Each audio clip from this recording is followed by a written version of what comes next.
Bonjour et bienvenue dans ma nouvelle vidéo, j'espère que vous allez bien. L'inspiration de cette vidéo m'est venue lors de notre dernière cellule de prière où j'ai tiré en fait le premier commandement, Matthieu 22, verset 37. Et mon mari a d'ailleurs tiré la suite, le verset 39. Et je me rends compte encore une fois que Dieu n'est vraiment pas dans le hasard, puisque malgré la présence de plusieurs personnes, comme ces deux commandements sont inséparables, bah forcément, on les a tirés tous les deux. Et en plus de ça, ça doit certainement vous arriver, mais moi en tout cas, au boulot, on sait que je suis chrétienne. Du coup, je suis confrontée par mes collègues régulièrement par les questions du type pour ou contre l'avortement, qu'est-ce que tu penses de l'homosexualité, du mariage pour tous, etc. Après, moi, ma réponse, elle est claire, elle est simple, c'est la parole de Dieu. Et ma position, elle est claire, elle est simple aussi, c'est celle de Jésus, c'est celle de Dieu. Dieu aime le pécheur, mais il n'aime pas le péché.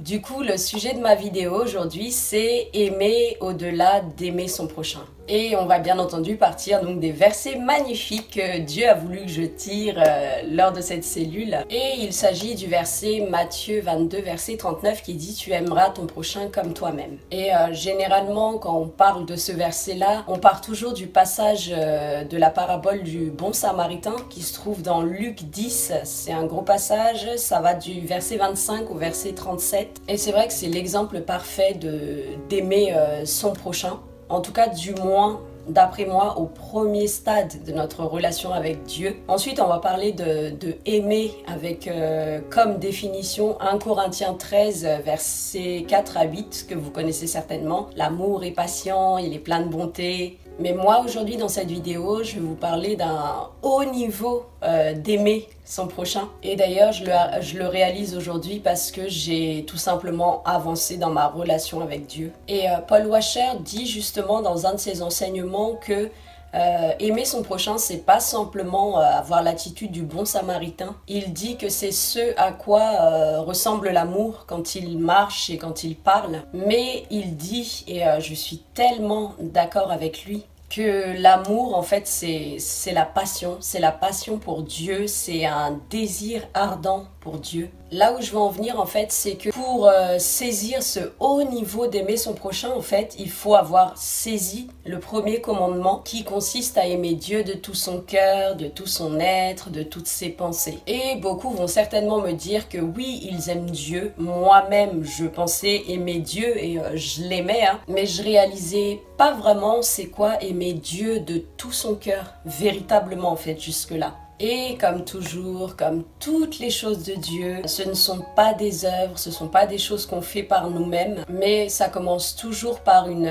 décision qu'on prend avec foi. Et ensuite s'ensuit un travail intérieur de Dieu, puis un débordement extérieur. Et quand j'ai reçu justement ce verset-là lors de la cellule, je pensais que c'était une instruction en fait pour mon année 2020 et du coup à ce moment-là en fait j'avais pris la décision avec foi de l'aimer justement de tout mon être. Et là où le travail intérieur a commencé, c'est que pour la première fois, j'ai saisi au plus profond de mon être, de mon âme, en fait, le passage qui se trouve dans Matthieu 10, versets 37 et 39. « Celui qui aime son père ou sa mère plus que moi n'est pas digne de moi. Et celui qui aime son fils ou sa fille plus que moi n'est pas digne de moi. Celui qui ne prend pas sa croix, ne me suit pas, n'est pas digne de moi. Celui qui conserve sa vie la perdra, et celui qui perdra sa vie à cause de moi la retrouvera. » Et c'est vrai que ce verset-là, il est sacrément hard au premier abord, mais en fait, il prend tout son sens, surtout quand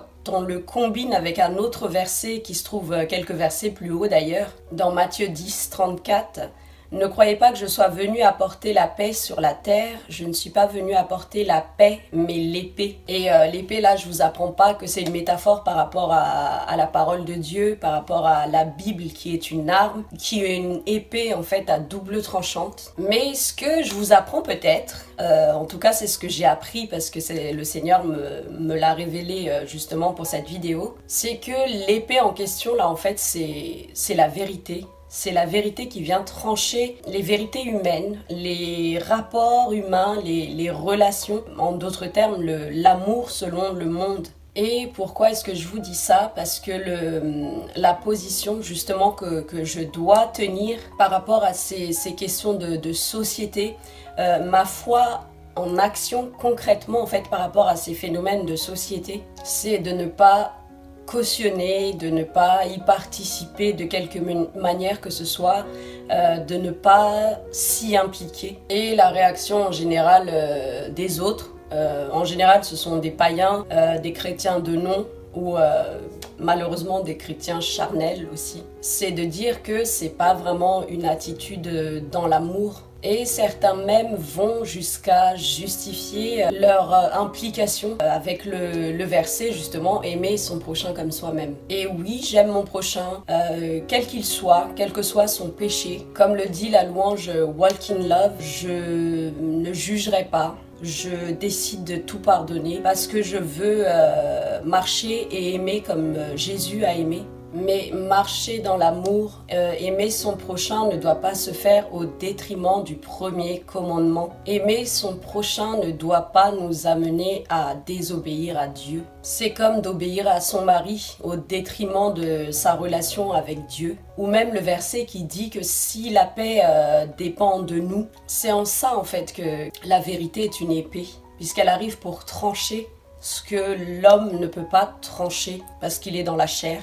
Et d'ailleurs, je suis tombée sur une chaîne chrétienne récemment sur la vidéo d'un frère qui traitait du sujet justement de aimer son prochain. Et il disait, et je suis tellement d'accord avec lui aussi, ne me demande rien qui doit compromettre ma foi. Et moi, je dirais même plus, ne me demande rien qui doit compromettre ma relation avec Dieu. Parce que Dieu passe avant tout. Il passe avant mon mari, il passe avant mes enfants, il passe avant ma famille, il passe avant mon entourage. Et c'est comme l'histoire du jeune homme riche en fait, à qui Jésus a dit la vérité et du coup il est parti tout triste. Jésus par amour pour lui n'est pas allé le consoler ou le conforter en fait dans ce qu'il pensait qui était faux et qui est contraire à la parole de Dieu. Et là c'est pareil, j'aime les homosexuels mais l'homosexualité est une abomination pour Dieu. Et vous me direz, entre avoir l'argent comme maître comme le jeune homme riche et l'homosexualité, c'est pas comparable, mais pour Dieu, un péché est un péché. Et pour en revenir à ce travail intérieur du Saint-Esprit, ça m'a aussi amené en fait à comprendre et à accepter les versets comme Acte 5, verset 29 qui dit « Il faut obéir à Dieu plutôt qu'aux hommes ».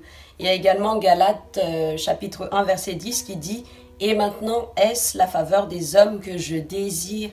ou celle de Dieu? Est-ce que je cherche à plaire aux hommes? Si je plaisais encore aux hommes, je ne serais pas serviteur de Christ. Et Jésus aimait les pécheurs, il est même venu pour les pécheurs, mais il faisait la volonté du Père avant tout.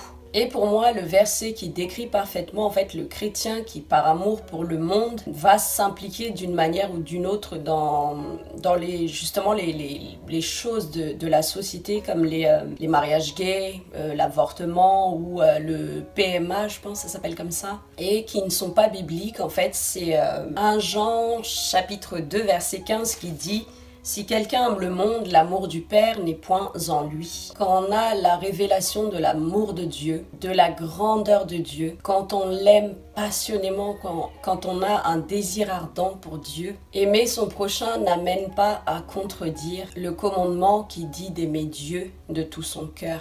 Juste pour terminer, Jésus dit dans Jean 14, 15 « Si vous m'aimez, gardez mes commandements. » Donc, mes chers frères et sœurs en Christ, aimons notre prochain, ne les jugeons pas, pardonnons-leur, prions pour eux, mais qu'ils ne nous entraînent pas dans leur péché sous prétexte de les aimer, parce que le véritable amour, c'est Dieu. Merci d'avoir regardé cette vidéo jusqu'au bout et en attendant la prochaine vidéo, prenez bien soin de vous et je vous dis à très bientôt. Soyez bénis.